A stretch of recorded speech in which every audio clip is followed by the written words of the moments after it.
Kratos had been in service to the gods long enough to know the Harpy had been sent as a warning, a reminder from his former master of the decision that had cost Kratos everything.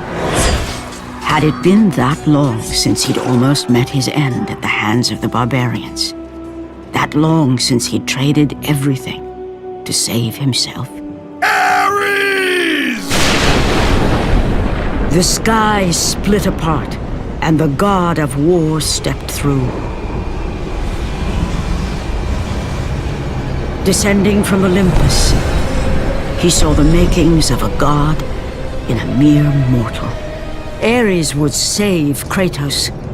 He would turn him into the perfect warrior, his servant on Earth. Only a simple pledge of loyalty was required. My life is yours, Ares.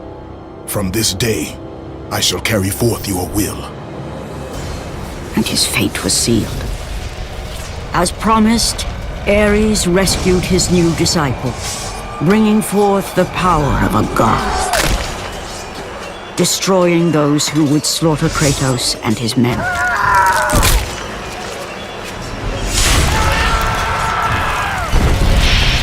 As for Kratos, no mere sword and shield would befit the newest servant of the god of war.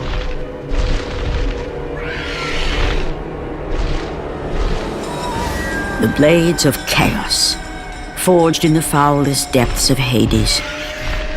Once attached, the chains remained so, chained and seared to the flesh, a part of the bearer's body, a permanent reminder of Kratos' pledge. In return, ultimate power. The rage of Ares exploded from within. But soon, he would learn the true cost of such power. A cost too high even for Kratos to pay. Wretched beast! I know who it is you serve! Return to your master! Tell the god of war I am his no longer. Tell him he is not safe while I walk the earth. I will find Pandora's box.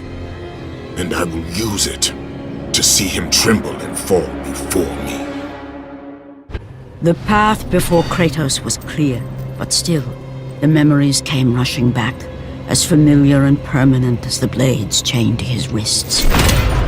Memories of what he'd done in the name of Ares. Memories of how he'd become a servant to the god of war.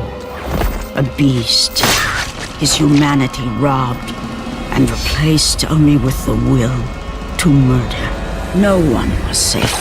Entire armies fell before Kratos and the soldiers who followed him on his unending path of conquest, all in the name of his master. Those who offered resistance of any kind were dealt with quickly. They've built this temple to offer prayers to Athena! This entire village stands as an affront to Lord Ares! Burn this village! Burn it to the ground! Emboldened by the god of war, Kratos' army was ruthless, feared throughout the world for their brutality. All that mattered was conquest in the name of Kratos, their great leader, who had become near invincible. He feared nothing. But there was something about this temple, something forbidden. All his instincts told him he should never cross its threshold. Never step inside. Beware, Kratos. The dangers in the temple are greater than you know. But the village oracle's warning fell on deaf ears. His ambition would not be denied. All who opposed him would die.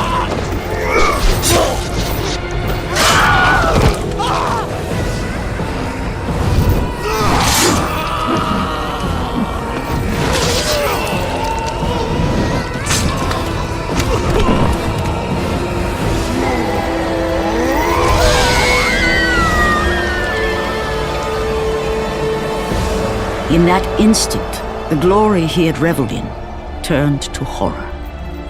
The image of his two final victims would stay with him for all his days. With that act, Kratos knew he could no longer serve his master. He had but one calling now, the death of Ares. He would murder the god of war. Ares, you will die for what you did that night.